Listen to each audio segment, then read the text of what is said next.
Max Orland, Melbourne Football Club. You're listening to the Coaches Panel. This is Nat Fyfe from the Fremantle Footy Club. Trent Cotchin from the Richmond Footy Club. Scott Pendlebury from the Collingwood Football Club. You're listening to the Coaches Panel. Patrick Cooch from the Carlton Footy Club. It's Rory Sloane here from the Adelaide Crows. This is Tom Mitchell. You're listening to the Coaches Panel. Hey, it's MJ from the Coaches Panel. I hope you're well and welcome back to another AFL Fantasy Strategy Roundtable where we help you with your AFL Fantasy side as we head into a fascinating week. Best 22 is back on deck for just the third time all year, and we're about to get a bunch of them in a row. No more early buys, at least for now, and we're about to learn a bunch about what our team builds have been like, and there is a bunch of challenging stuff on top of that with a really long round of football starting Wednesday night going right through till Sunday. So to help us get there, I've got fellow co-founder Rids on board for this episode. A one-on-one chat, mate. You and me on this episode. We're going to help the AFL fantasy community together. It's been an interesting couple of weeks, and it feels like the next couple of weeks is going to really separate the wheat from the chaff. So it's going old school, MJ, and I reckon that you might remember about 12, 13 years ago, I would have been working in a state at the time in Melbourne, and that's where this dream pretty much came together, yeah? So, and guess what? I'm working in a state again, and it's one-on-one again, mate. So, yeah, we're going back to the future. Nothing's changed in the past, 10 years or so that we've been doing the Coaches Panel. I want to, before we get really anywhere else, we do need to talk about the returning back to best 22s. 4 of the past 6 weeks, best 18. So it's meant a lot of poorer scores have fallen off and potentially protected coaches with some loopholing of some bench options. For example, a Zach Williams last week, people were able to potentially protect that if they were a Blake Howes owner and let a Graham come on field and pick up themselves another 30, 40 odd points potentially. But how important is this now in terms of how we've built our team? Structurally, the trades, the plans. Are we about to see some element of separation from the pack, or is it still way too early to start to see some movement from those that have planned, had a little bit of luck, and prepared and executed well with their starting squad and early squad plans? Well, one of the elements that I really loved about the best 18, Rodio, was you can take risks on the riskier types, like the Zach Williams, yeah? Because if something does go wrong when it's best 18, then you have that little blanket, safety blanket, where they fall off your team. Now, I think someone like a Dane Zorko is one that many coaches have missed, but for the same principles, yeah? Everyone was saying, I think you did that tweet from Coaches Panel on the weekend saying, oh, yeah, the checklist, the Zorko checklist, too old, injury prone, gets suspended, another 100, tick. Yeah, scores another 100. But guess what, mate? In reality, if you're going to break it down, and I think this is something that we should take a learning out of if we do venture back into best 18s next year, they're the sort of guys that we should be looking at jumping on when we have that safety blanket of best 18 around us. Because if something does happen where they drop out, they just drop out of your scores for the week and away you go. And hopefully one of your rookies can pop a score and cover for them. But guess what? On the flip side of that, mate, if they pop like a Zorko has, wow, yeah? Yeah, I think it's a great takeaway for us is so much of us in the, not just the content creator space, but as an AFL fantasy community, we're a little bit uncertain about how we should structure some of these premium options or value option guys. But you look at Zorko and you go, man, under 800,000 in a weak forward line and with a plethora of great cash cow options, the writing did, it's a hindsight commentary now, but it does look like, man, we could have loaded that extra cash cow on the field at Dempsey, for example. And all of a sudden, you've got a Heaney, you've got a Dempsey, you've got a Powell, you've got a Zorko, and you're away, ladies and gentlemen. So it's absolutely a huge thing. And then talking of the buys, like the mid-season buys are coming. So often we're used to planning our early team around the buys. And we've done that, I think, relatively well. through the first 6 weeks. And I do think people have thought about round 13. So the Butters, the Sarong, the Young, the Rosie have all been popular selections in part because how they're going to help you through the middle portion of the buys. But if you haven't thought about what your team looks like in 6 weeks' time, Rids, is that an alarming thing for coaches? Or do you think, we've got 12 trades, 15 trades if you include round 12. You should be able to navigate your way through any sort of chaos that the next few months throws your way. I love how you use those very dramatic words, alarming. It's like, I'm expecting like a alarm to go off in the background. But the fact of the matter is, you need to still have it in focus, because what it does is it means you don't have that versatility in the team.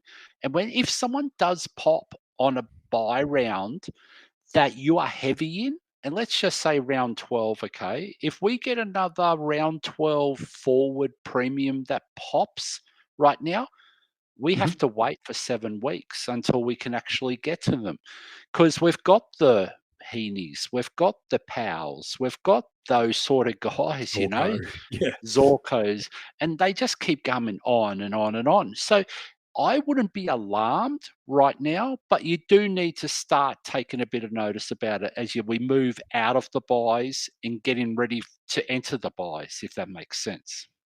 Yeah, absolutely it does. A term you introduced into the fantasy community landscape around about 12 months ago, not a new ideology, but a new terminology to really help us, was around this idea of bench hygiene. And that is making sure that, yes, when we're in upgrade season, we've got our upgrading cadence where we're trying to bring in as many premium players that we want to be able to run for 6, 8, 10, 12, 16 weeks till the end of the season, whatever it need be, that you put on the map for us really well with some great language around making sure it's not at the cost of losing options on your bench, generating cash, still moving some scores, because you're going to find yourself in that middle portion of the year. Now, while you might be ahead on points and ahead on an upgrade, you're now well behind the pack. As I look... So you think about it, MJ. Let's just explain that a little bit.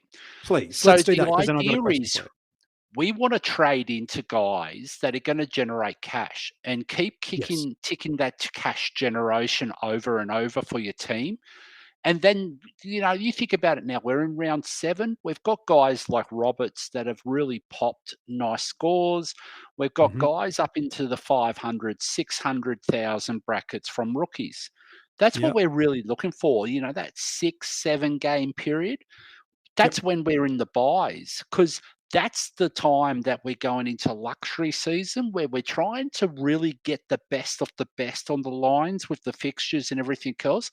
And that's the time that we tend to struggle a little bit, We go, we've got great guys. And sometimes we look at that shiny red thing over in the corner and go, hey, I'm bringing in a Bontempelli, or I'm bringing in a Zach Merritt, or I'm bringing in a Rowan Marshall, or I'm bringing in this guy. And then we go, oh, no, we can't even get all our rookies off the field right now because we've spent too many of those dollars. And we haven't got that bench cash that we want to utilize and free up as we downgrade in and keep turning it over to get those other guys up to the big guys. And that's the half the battle, We want to have not just all the rookies off the field, but we want to have the best completed team as we can.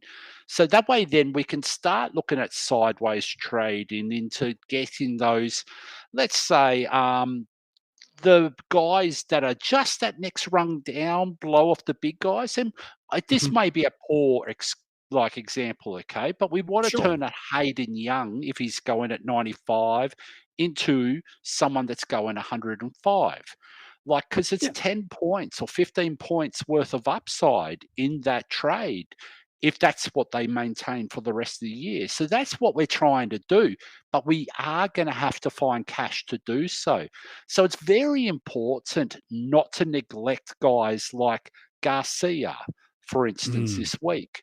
He is probably the best downgrade option right now, But I'm for seeing this week for sure. questions around it, okay, going, hey, can we just fade Garcia and we can just go Massimo to this person and then sideways trade a Bonner to, like, let's say Macrae, for instance, okay? Sure. Yeah, of course you can do that, but are you going to be better for doing that in 5 or 7 rounds' time? That's going to be the trick of this. And, how many times have we done this over the years, MJ? We've done this over and over and over again. The definition of crazy is like expecting a different result, yeah? Doing the same thing from doing over the and same over. thing. So you want to try and work out, what was the lesson I learnt by not having that cash on the bench and having that ability to be able to get to the best completed team we can. And AF has added that extra dynamic, 2 trades, use them or lose them, week to 100%. week. And it's really delicate. It's put that real focus on the cash, on the team builds, on getting those must-haves. And we spoke about it at the preseason, Radio, the Setterfields from last year or the Zeebles from last year. Right now, we're looking at Bonner. We're looking at Tristan Cherry. We're looking at really key names. If you don't have them, you're going to be behind the 8 ball. Isaac Heaney. We're talking about Nick Martin, okay? Yes. We've got some very clear guys and names now. But, the preseason, we talk about them as an object. We want now the we've got next names. Setterfield. We've actually got the Yes. names. We know who it is. We know it's a Bonner, for instance. Yep. Quick cash gen. And we're going to have to time this exit at some point.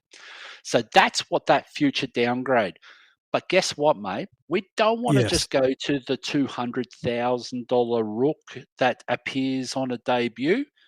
Otherwise, we're not going to be able to generate that bench cash. We're going to have to talk to me about that, because sometimes talk me through that, because sometimes we go, oh, the gap can be 60, 70,000. All of a sudden that gets me the upgrade to the player I really want, and I can get ahead of the pack. And people did that with Closey, for example, and I would say they've got lucky to a degree in jumping blind into these basement guys. So why are you saying don't do that, especially if it prevents you from doing the upgrade? Help people understand that kind of dilemma point there.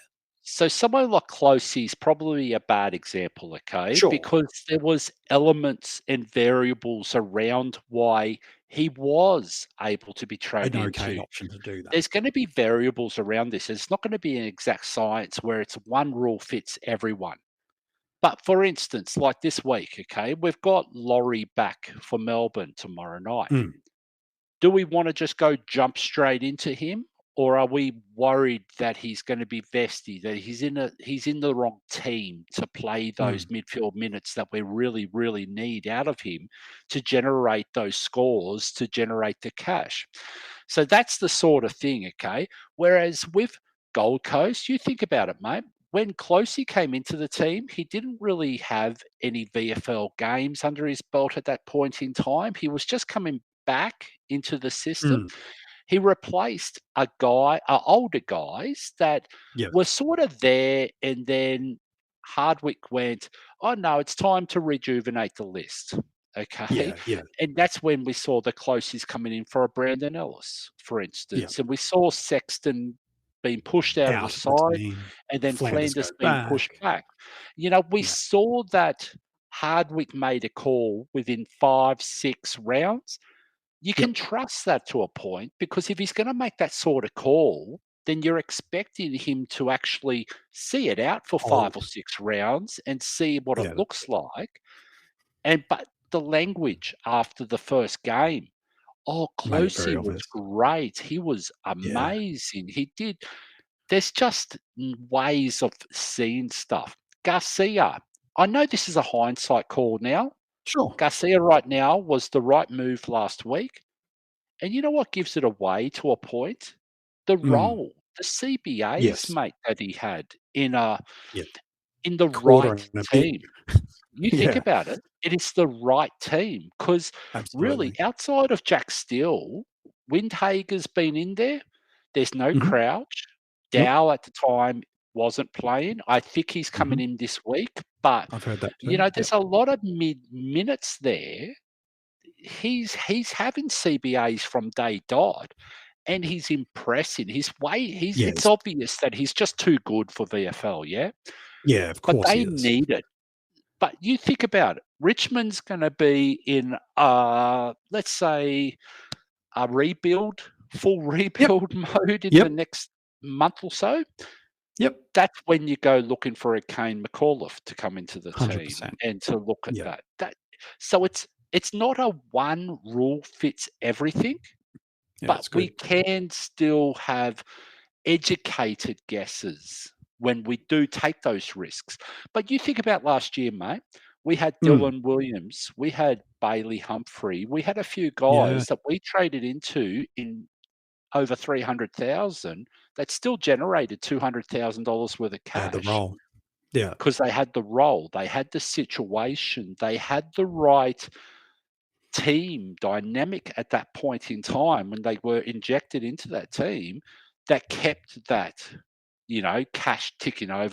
This episode is brought to you by Allstate. Some people just know they could save hundreds on car insurance by checking Allstate first. Like, to check you have the tickets in your wallet first before you drive 2 hours to the big game.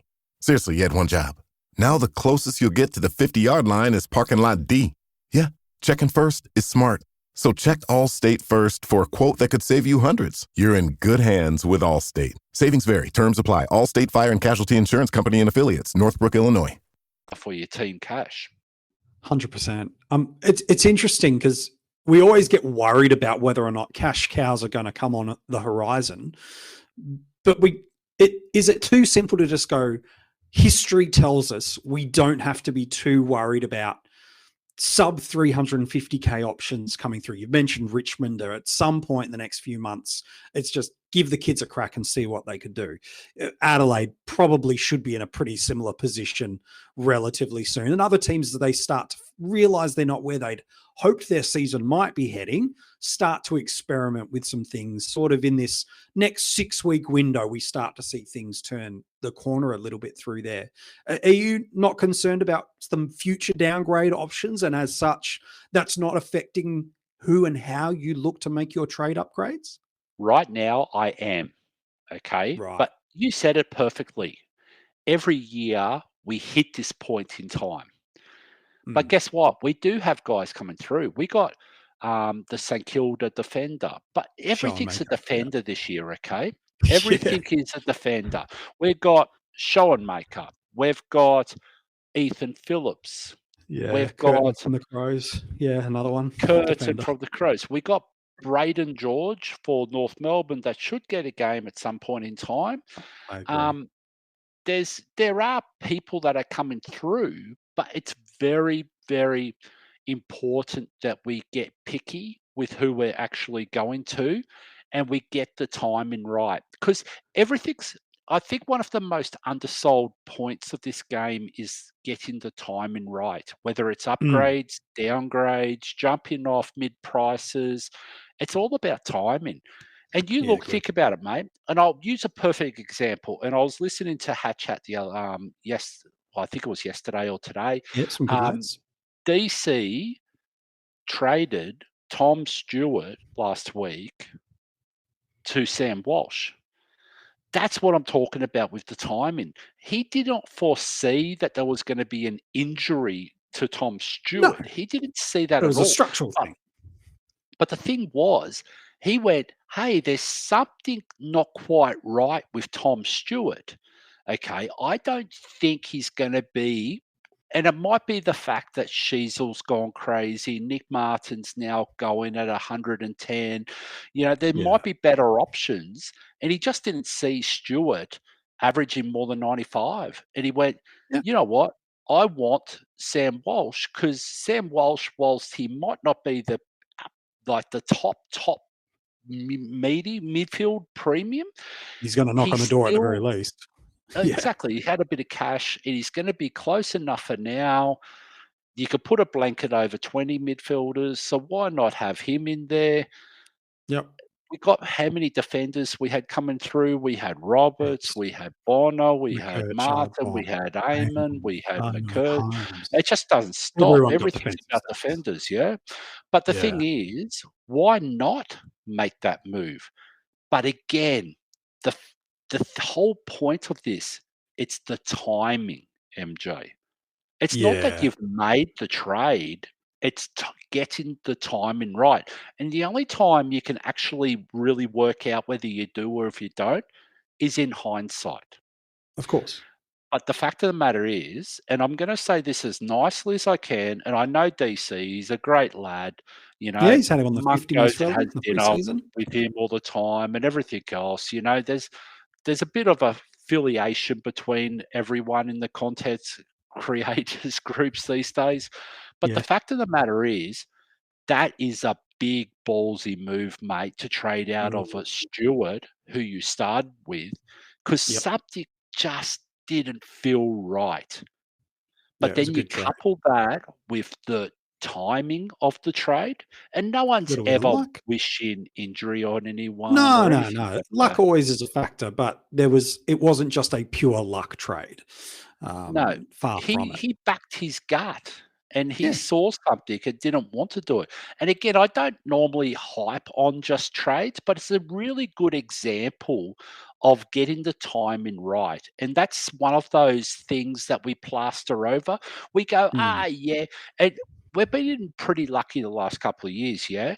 And you Yeah. think about the geniuses like Monk and, you know, the JDs and the Matty Mottrams who go back-to-back hats year Yep. after year, because what they do is they back their gut, but they've got Every week. a way to play the game. And they are so Yeah. comfortable with how they're playing the game. And I mean, I hate the term playbook because I don't think anything's a playbook. But the thing Sure. is, people play it a certain way. And when they find it and get comfortable in their skin, that's the important stuff, yeah? And that's what I'm trying to do myself. This is the first time I'm playing it seriously for quite a few years. I'm Yep. trying to find my identity, my way, get comfortable in my skin on how to play it. Yeah, I can play fantasy, that's not a problem. But the thing is, I have to find how it works for me in my Yeah. style. That's why it's so hard as content creators giving it a general advice all the time, because we are biased to our own teams, yeah? We're always based on our teams. Even though we Yeah. don't really highlight our teams, Sure. everything is still based around our teams. So when someone goes, is it right to trade this guy this week? And we Yeah, sit you there base it and the off your first thing we perspective. go, oh, would we trade that guy if he's in our team? And Yeah. you go, no, I wouldn't right now. That's the advice you get. That doesn't mean much. That just means, yeah, we're giving general advice. We probably wouldn't, but guess what? We don't own them. How would we know if we would or not? We're not in that situation at times. That's Yeah. why it's so hard to give that general advice, yeah? Oh, 100%. There's a couple of players I do want to talk about. Timing of trading out of options. We do need to quickly look over the DPPs. An absolute ton of great work. Jaden, who again, we did an episode over on YouTube that you can go and check out, pretty much named and nailed every single DPP option that was right. So we do want to still cover on them, but I feel like there's 4 players that specifically reads. I think we want to spend a couple of minutes on every single one. We could spend a heap of time on others, but last week felt like the renaissance of Jack Macrae.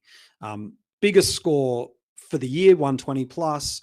After some subs and some cascading poor scores, he's now at a really attainable price where his break even and average are very much in line. He's just on that bit over that 700,000 price point. And in a moment, I know you're going to let loose on some of your thoughts about it, but some said, oh, Libba's out. He got more CBAs. That's why he popped. No, the CBAs weren't the reason he popped. He did not get a more center bounce attendance role. Statistically, that's not there. But talk to me about Macrae. Is he And should he be a high trade priority for us this week? I think people are overthinking this, okay? This is one of the easiest decisions you could possibly have right now. MJ, I'm going to ask you a few questions, okay? Jackson Macrae priced at 80. Would you think that represents value?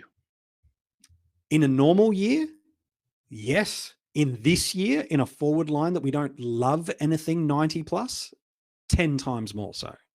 What happens if you've got the round 15 buy and you are a forward priced at 80 that you see as value right now?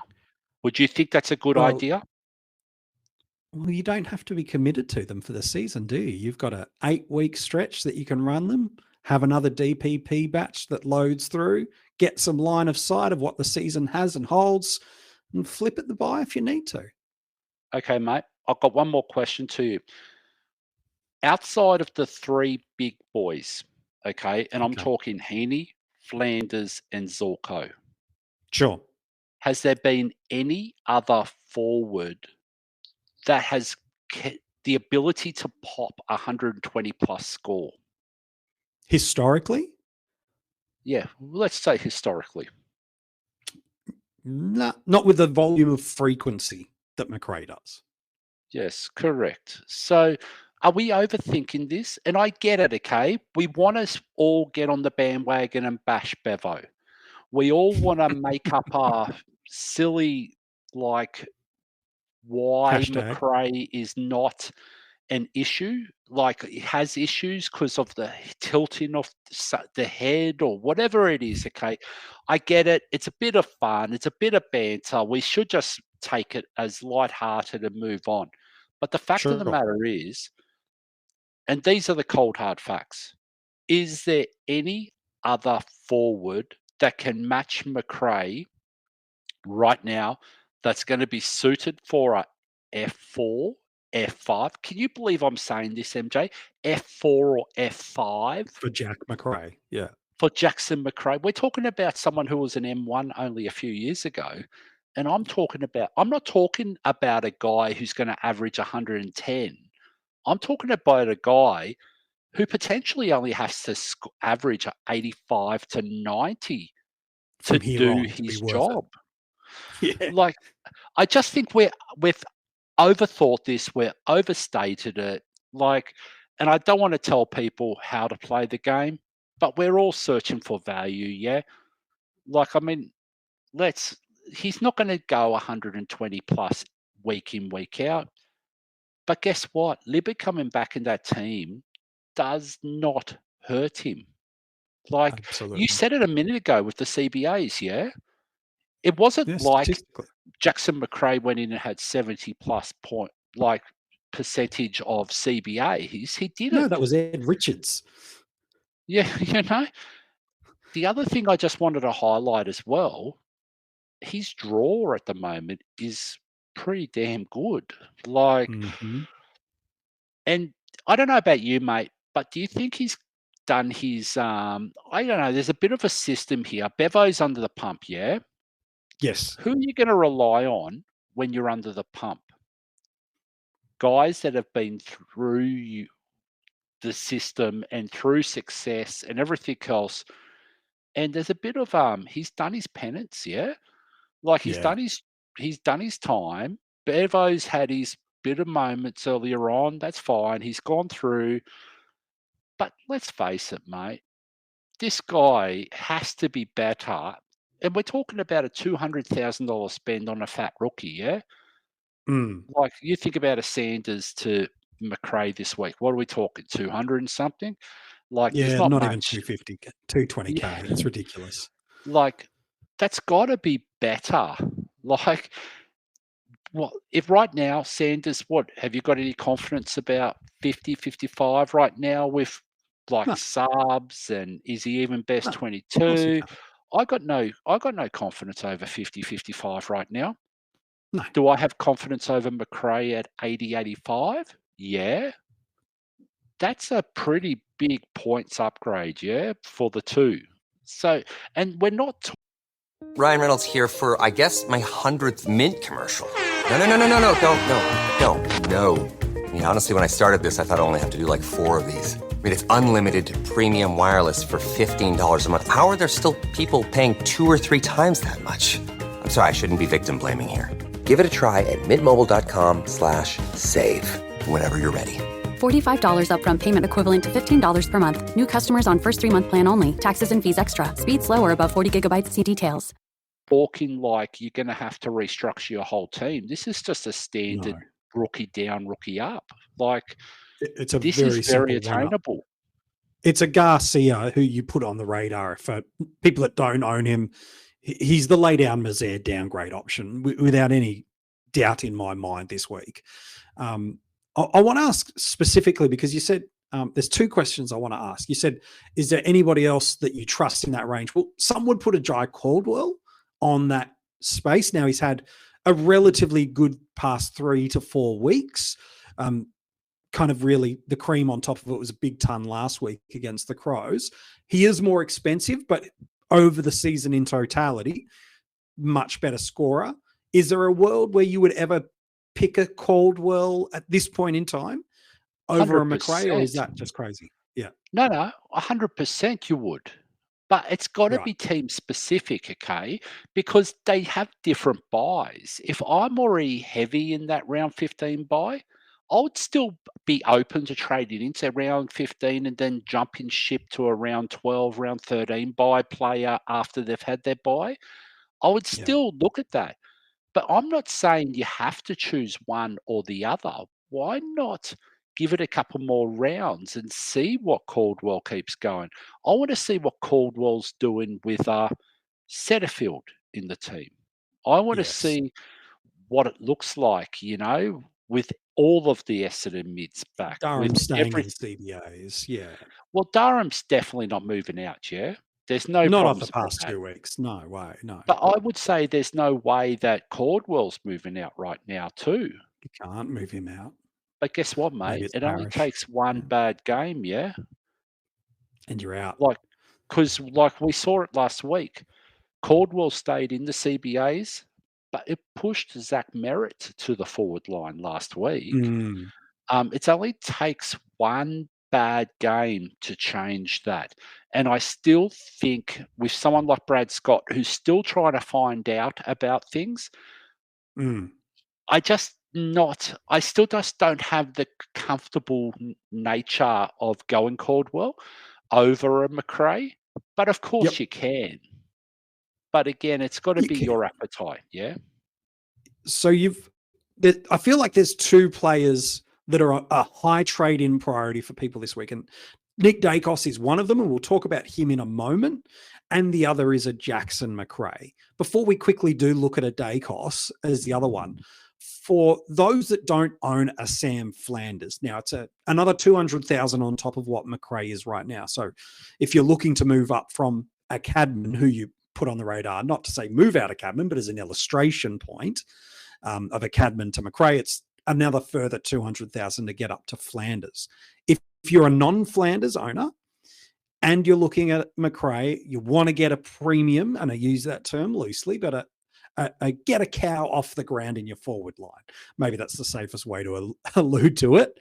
Who are you prioritizing for coaches? Because that 200K can help a lot in the next couple of weeks, but Flanders in this halfback role is going 110, 120 for days.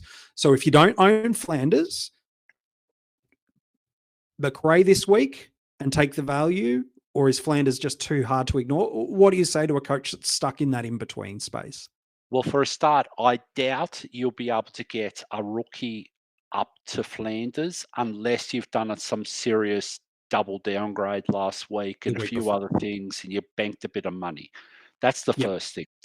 The second thing is, I don't think it's a fat rookie to Flanders is the option. So I think there's 2 scenarios here, okay?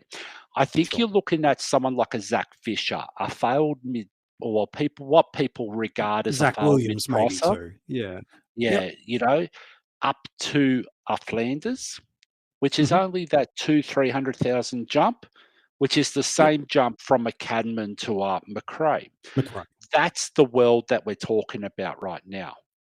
The thing I just want to highlight to people with Zach Fisher right now, though, is there's been a lot of noise about Sheasel going to mid forward, playing that new role that a few of us were scared off in the preseason about. It's now eventuating. We haven't seen it yet, but there is a world that it happens this week, mate. There's been enough noise, out of the North Melbourne camp. There's been enough noise out of Clarkson. Whether he reverts back and pushes him back behind the ball mid-game, who knows? But who's going to be the distributor out of half-back, mate? Well, that would I be would Fisher, be leaning towards Zach Fisher. So there's a lot of ball down there that's got to be eaten by someone. And McKercher's only a rookie coming off, he's already gone 60s and 70s, and we're much happier with having McKercher in that role. But we just traded out. A lot of us traded out of McKercher last week. Correct. So it's a real delicate balance, But I'd be a little bit, hey, don't go trading out of someone who you paid 70, who's been going at 75 as a failed option. Yeah. Because really, it's only about perception. It's more about the management of our expectations, not the player and how he's going. We may see 100%. it as he's not making cash. Yeah, but guess what? He's filling a role for your team in a He's very keeping a cow off powerful. the field for you.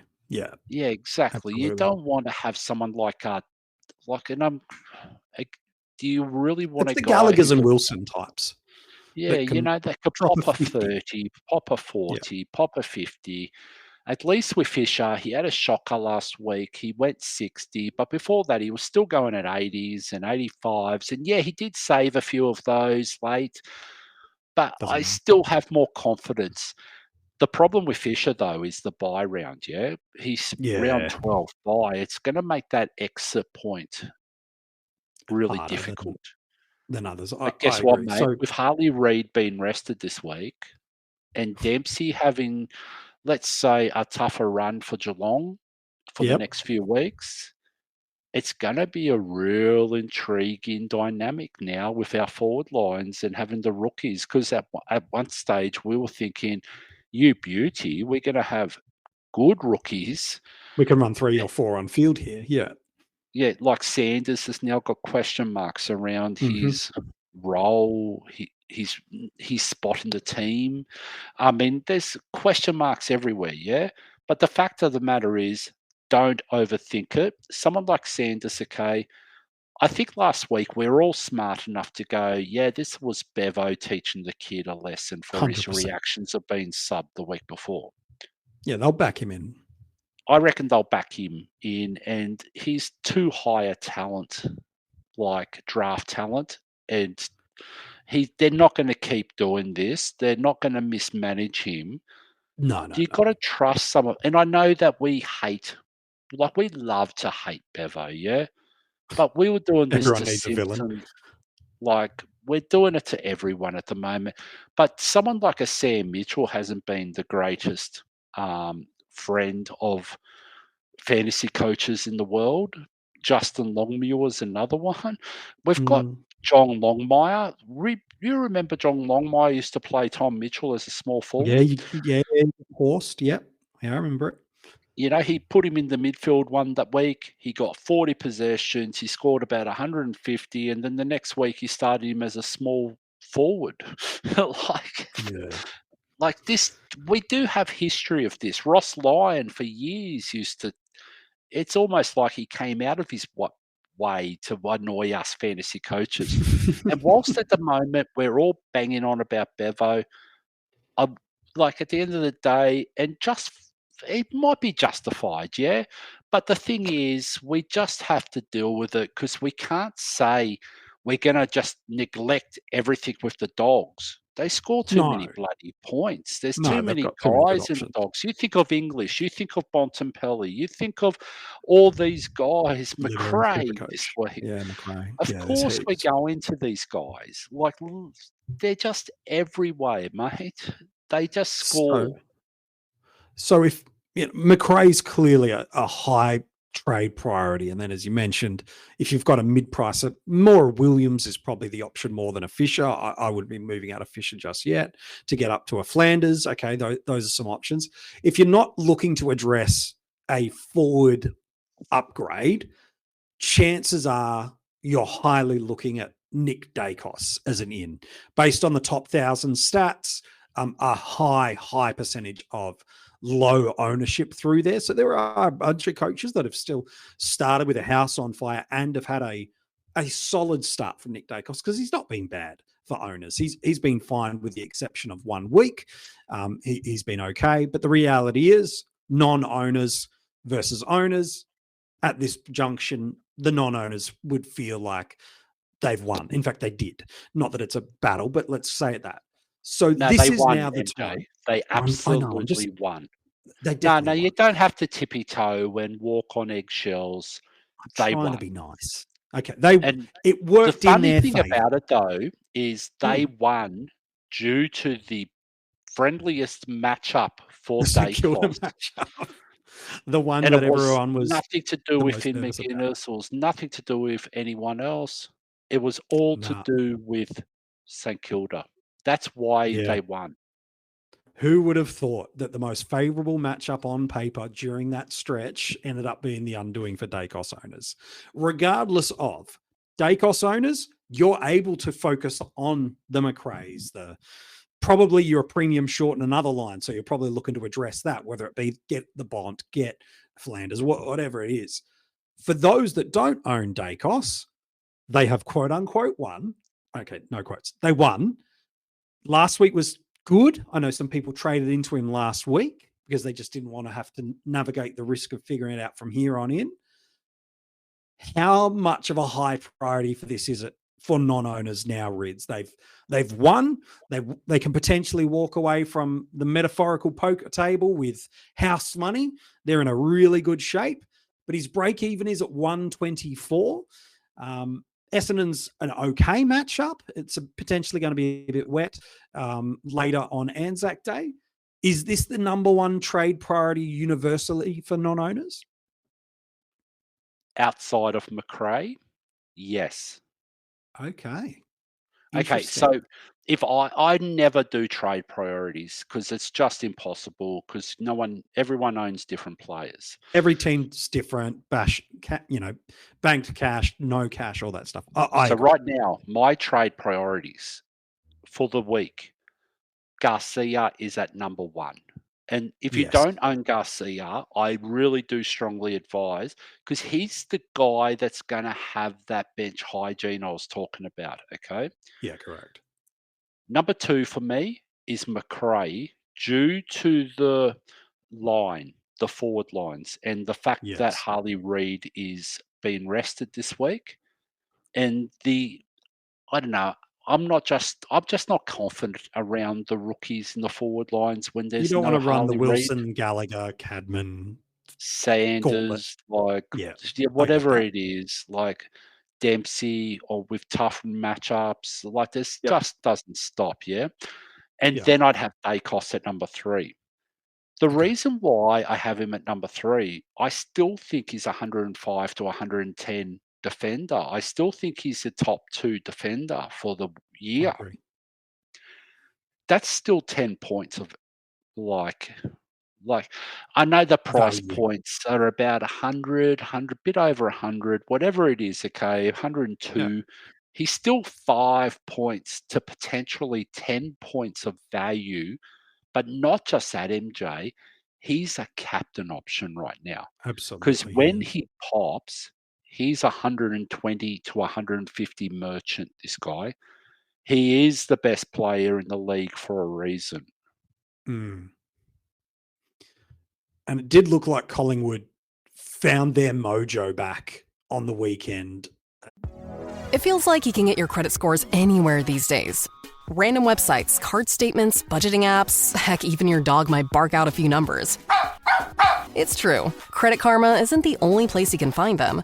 But we actually do more with your scores to help you find your next financial opportunity. Like a more rewarding credit card, a game plan that helps you pay down debt faster, or a personal loan to help you save more on interest payments each month. Cha-ching! The possibilities are kinda endless. Download Intuit Credit Karma today to get started.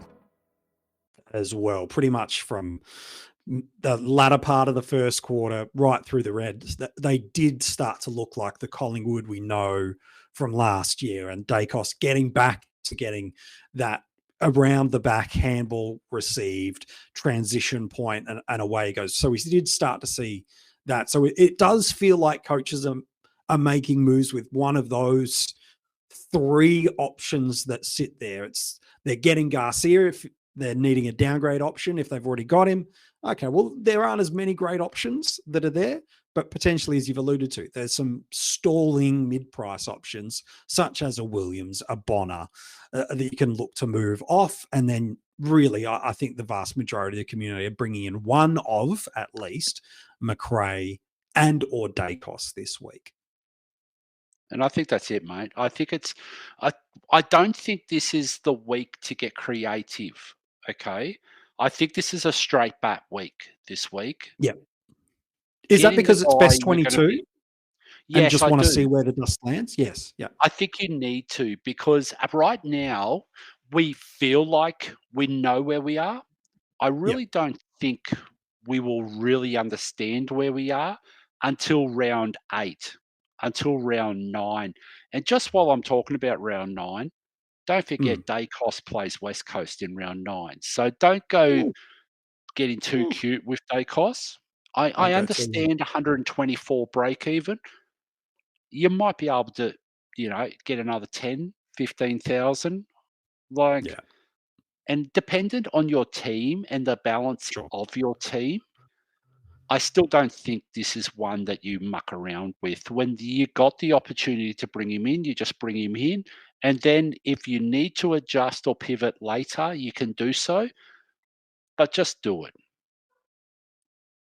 Yeah, I think that's fair. One last specific player I want to ask you about before we head back to last little bit of general advice before we look to wrap up the episode. Tristan Xerri's just been amazing for us at the start of the year. Really was, regardless of the other options that you went at R1, whether you went the Grundy, the Gawn, Marshall, English, I think everyone would now mostly say they would have loved to have had Gawn and Xerri as their R1 and R2. I know there are a bunch of people that have the three-headed rock monster with Grundy. Some have made that evolution already. Others will look to do that over the next week or two. My question with that to aside for the moment is, in about 2 to 3 weeks' time, coaches were telegraphing round 9 almost as the trade of, that's when a Tim English or a Rowan Marshall are probably coming down to their lowest point. Xerri's just coming through a potentially challenging run over the next couple of weeks, and everything kind of aligns that it could almost be a $50,000 trade of upgrade from one to the other. Is that still how you see it around a Tristan Xerri? I know it's different for people that still have Gawn, Grundy, and Xerri, but for the vast majority of the community that don't have that, is that still the way you see this playing out? I do. Now, there's a couple of things about this, okay? And you did allude to the 3-ruck monster, and I just want to put everything on the table right now. I'm pretty sure everyone knows I got the 3-ruck monster at the moment in my team. I've got the Gawn, Grundy, Xerri combination right now. And as lovely as last week was, it does create headaches, okay, moving forward, because this was the week that we want to jump off. And I mean, I also started a Livingston, okay, who had that 200K ruck forward as a loophole option to be able to loop between the two in util. So I set him in the util and I kept flipping it through. So guys like Grundy, when he pops a 53 in round 1, I was able to go, no, Xerri, you're playing R2 today. But then on other occasions when, say, Grundy or Xerri popped 120 at R3, I was able to just go, okay, Livingston, time for you to roll into R2 for right now. which meant that my exit strategy this week was always to jump off Grundy and go and get my mid defender Daicos. Primo in another line, really. Yeah. Well, it was always Daicos, yeah? Because Yes. that's just the timing that we always had was Anzac Day. Mm. And I mean, if people can remember that, like, I mean, we were talking about this run for Daicos, when to jump on it, and it was directly after the Port matchup after his bye. And so the challenge we always had was, how were we going to get Daicos? That's one of the and I've got to give credit here to DT Lemon. He was the first one that threw this idea out into the open, into the public array. I then had conversations with him after that fact, discussed it all through. I just wasn't comfortable having 30 green dots with the 3 rucks because I didn't like not having that loop exit strategy because I couldn't quite work it out. I didn't want to trade into a red dot last week like Lemon did because, I mean, he's such a wise coach, Radio. He's, in my eyes, he's the new age GOAT of fantasy. The way that he goes about it and the way that he sees things compared to everyone else is really, like, it feels like we're just living in the wake of him, you know, at times. We're trying to, but there's things about this, we've been playing for years, MJ, and whenever we see an amazing coach come along, and we've seen many of them, whether it's Selby, I mean, someone like a Statesman, he's been around for years, he's absolutely done at what he's doing. And you think about fantasy over the last couple of years, we've got guys like Holmesy, for instance, who've gone back to back. We've now got Monk, who's gone back to back. We're seeing these amazing ones. But 10 years ago, we saw the Hooks of the world, you know? Yeah, you know, and Pete was one of the main reasons why I got heavily involved in fantasy back in the day. Like, because he was just a great guy, you know? And you think about it, we got JB made in the Supercoach world. We've got the JDs now. We've got all these initials, MJ and JD and JB, and oh my God, it just Key goes to on success. and on. Just saying. But DR. every time Selby then came on the path, and then presented, you go for the value, you do this, you do that, and that's your focus. And then now we've transitioned again and we've made new elaborate things. But guess what? Cherry is the question, What are we doing with Cherry? There's 2 or 3 things with this, okay, MJ, and I'm going to really say it. He's got a round 12 bye. This is going to be really problematic if you're heavy on round 12 bye players in that forward line that we were only discussing a minute ago. The second thing is he didn't have an early bye. So this is a 24-year-old, 25-year-old in his first official carrying the mantle. ruck.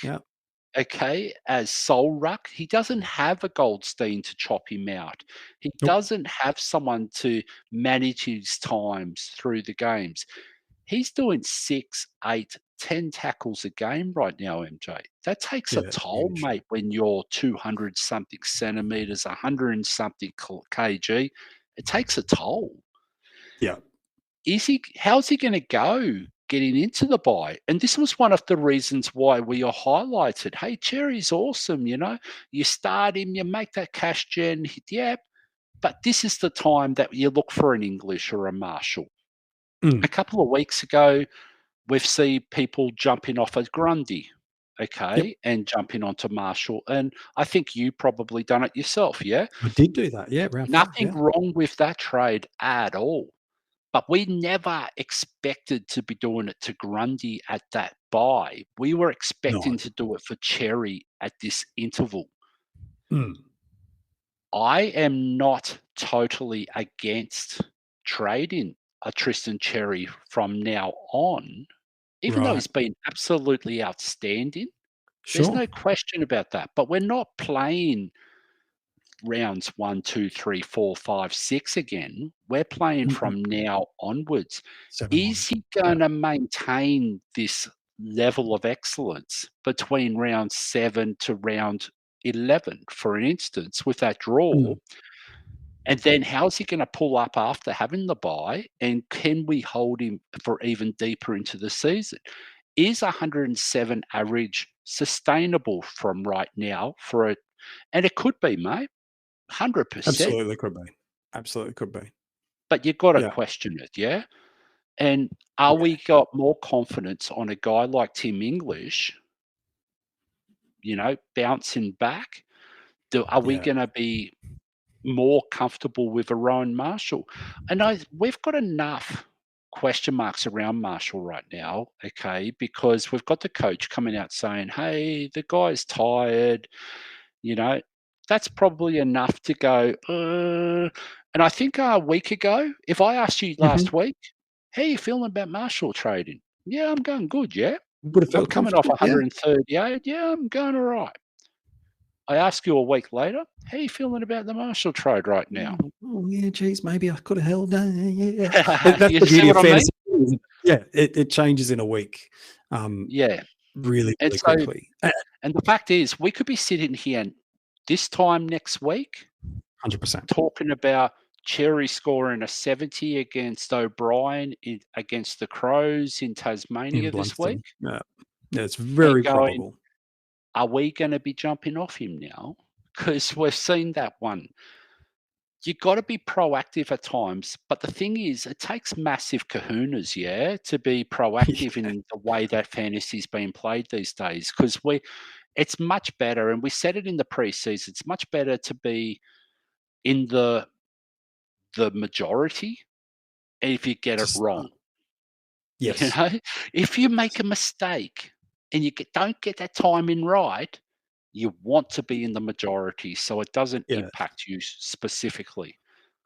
So right 100%. Now, we got a coin flip. I can't tell you what to do. I can't tell anyone what to do. But it's not as simple as, you can't trade out of Cherry right now. The fact is, Grundy's had a week off.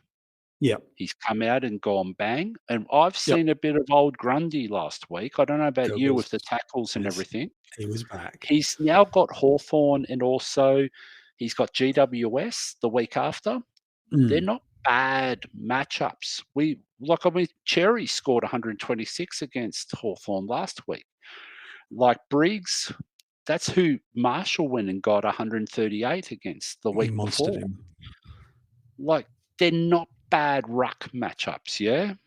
No, they're all fine. I can tell you right now is the one person I'm very comfortable with right now is Maxi Gawn at R1. I don't think there's one owner of Max that's not holding on. I don't think outside of those that have the triple-headed monster are probably prioritizing Cherry this week out. They're looking at the Macraes and the Daicos. But as you've mentioned, Crows aren't an easy matchup for rucks.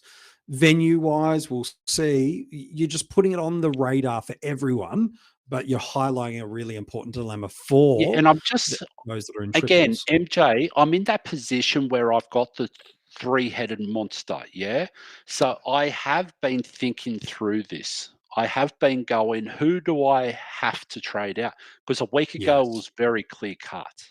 Yeah, a week right now, a lot, doesn't it? 1 week of football, mate, changes everything. So whatever you decide to do, just back your own judgment on it. And whether you want to hold them, I can't believe I'm saying that holding the three rucks and holding an 800,000 guy on your bench and not having those points on the field is viable. It is viable this week, MJ. It's still viable. Yeah, it's crazy to think it's They're still both really going to make viable. 40,000 just by hitting hundreds. That's a lot of cash, mate. A lot of cash to walk away from. If you haven't caught up on the news, I think the vast majority of Coaches Panel listeners and viewers is Sunday night. well over 30 new dual position players landed into the game, really shaking up our defensive lines, giving us a lot of freedom of movement now to be able to move on the types of a Williams, a D'Ambrosio, amongst others, and even a Tom Stewart for those that are looking to move him out this week, which I think is a real viable play with needing to get Daicos and him out with the concussion. It just adds so many versatile free movements. I don't think many coaches have, outside of a couple of top line premium mids and a Jeremy Sharp. I think pretty much almost every other mid forward or defender people have probably has some element of DPP. So huge amount. We've got them listed for you at Coaches Panel social media, but really they're in the game. And I think most people know them, but there doesn't feel, Rids, like we gained someone that gained a new position that we didn't know was coming, that has shook up what a top line premium scorer might be. Everybody that picked it up that is near that upper echelons, like a Martin, for example, we knew it. So while there's some great handy ins, gone are the days where it feels like we get surprise and delight moments as lockout lifts and we actually find out who's picked up dual position status. Yeah, and I think that's going to be the next lot that come through, where we might be able to pinch a Petrarca with a fit Oliver back in that midfield, where we might be able to get, whether it's a Laird or a Dawson. Like, a lot depends on the Crouch and on the Saligos and on the Rochellis and Rankins. And don't forget, MJ, we're talking about a week is a big game.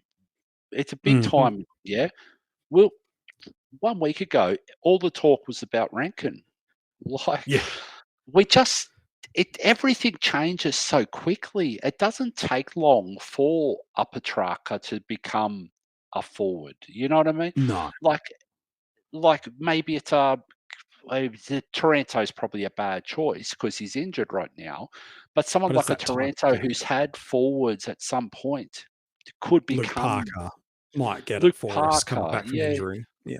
And then suddenly one injury in the midfield puts him back in the midfield and we're running again. Someone like a Matthew Kennedy is a very intriguing one for the DPPs, yeah? Yeah, so forward stance. Yeah, you think about it, mate. It only takes one Walsh back injury to have Kennedy deep in the mid rotations. Yeah. And that puts him... Reporting live from under my blanket, I'm Susan Curtis with Duncan at Home. Breaking news, pumpkin spice iced and hot coffees are back. I'll pass it to Mr. Curtis with his blanket for the full story. That is so right, Susan. It's never too early to get in a spicy mood. I'm talking cinnamony goodness that's so tasty, people don't want to leave their blankets either. Back to you. No, back to you. All you. The home with Dunkin' Pumpkin Spice is where you want to be. To our 9,500 forward, it only takes one injury or one element of bad luck for one person to create an opportunity for another. So we just got to see. There's going to be teams like Richmond, like North Melbourne, like potentially Adelaide. Yep. Teams that their finals are over, move the magnets. that are going to try a few things. Yep. We just got to be aware and tricky on this, okay? Yeah, it's going to be interesting to see. Lastly, before we wrap up the episode, we are getting to that fattened cash cow and topped out mid-price at a time. And so we've talked a bit about Fisher and Bonner already on this episode. Sanders we've alluded to. Harley Reid, I don't think anybody is looking to move him on just yet. Wilson, Gallagher, Cadman. There's a bunch of these guys that are really maybe have tops another 30 to 50,000 to make on top of them. I know team dependent is the answer, but help coaches more generically speaking, Rids, in the last minute or two before we wrap up the episode. How do they prioritize these guys that mostly have good job security that are either going down or up to maneuvers? How do they prioritize the right guys to move out? What's some baseline advice that helps people? So someone like a Bonner, okay, like has he generated enough cash? Yes, he has. Yeah. Okay. Is his cash generation slowing? Yes, it is, because the higher you get priced, the slower you're going to generate, unless you get that average to keep going up as well at the same trajectory. Someone like that, he can be traded at any point, but don't force it. You don't want to force it. It's the person you're replacing him on the field with and how you get in the cash. Because if you're trading someone who's already on your field to a weaker player, does that mean the points you gain from a Bonner to a Bont is lost from like, let's say, McKercher to whoever, That's going to be the balance you've got to look at. That's why bench hygiene is so important, MJ, because the preferable thing is to actually grab the cash from the bench and then upgrade the Bonner. So the upgrade in points from, say, a Bonner to a Zach Merritt is actually what you're going to get for your team benefits. Yeah. You're not actually robbing Peter to pay Paul. Yeah. If anything, you're pushing scores off the field, not bringing poor scores onto the field. Yeah, correct. Hey, mate, you've helped us a lot throughout this episode. It's been nice to have a trip down memory lane too on a couple of references and go a little old school with just you and I on a podcast, mate. As always, mate, an absolute pleasure talking about AFL fantasy with you. Well, I reckon we had a beer at the Wilbara, did we not? In the CBD At several of Melbourne. places. At several places. Yeah. I think Casino. I think that was the days of Tim and Jimmy and everyone else. Yeah, that was the good old days. And don't you forget the Fox? The Fox was around then. Mate, every week we get asked, when's the Fox getting back on the panel? It's like he's still floating around in the ether, but just taking a little bit of time away from the limelight of the coaches panel at the moment. So, yep. Maybe one day he'll jump back on a pod. We'll see. Hey, mate, as always, an absolute pleasure. If you've enjoyed this episode, make sure you give it a 5-star rating and review on Apple Podcast, Spotify, wherever you're listening to this. And if you haven't subscribed to the Coaches Panel audio podcast, make sure you do that. If you're watching this back on YouTube, comment below and let us know what your trade plans are this week. We'll do what we can to get back in touch with you there. And if you haven't subscribed and turned the notification bell on, make sure you do that. There are a bunch of great places you can get in touch with us right throughout the week. All the links to our social media and where you can get other episodes from the Coaches Panel you can find in the description of this episode. And also there are the links to our Patreon supporter group.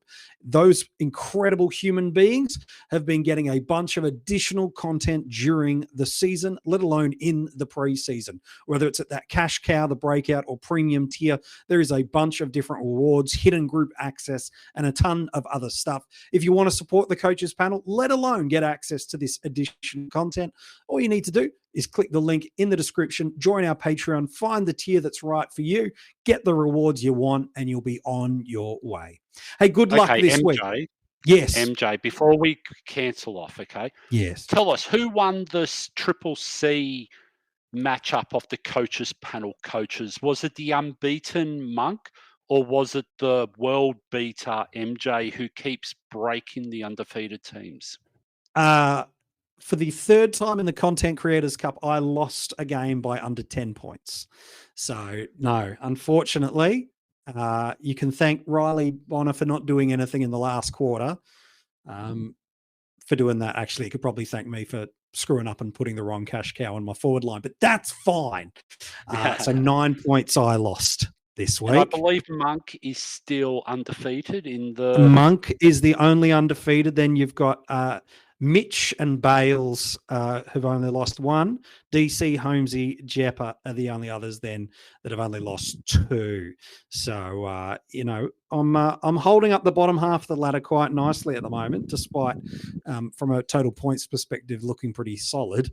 I'm just landing the wrong way of the 50-50 battles at the moment, but I do see you there just sneaking your way through, and then Louis just continues to knock everybody off as well as Monk. So Coaches Panel boys doing all right in the Content Creators Cup as well.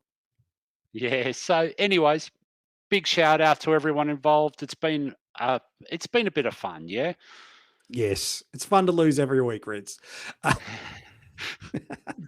Not at all. Hey, thank you for watching. Thank you for listening. Good luck in round 7. We hope everything goes your way. With your vice captain absolutely nails it early, that your decisions of trades work out. The rookie roulette is kind to you. No scores falling off. If they're on the field, they're going to count for you. I hope round 7 is kind to you. And we can't wait to be back with you next week talking about AFL Fantasy.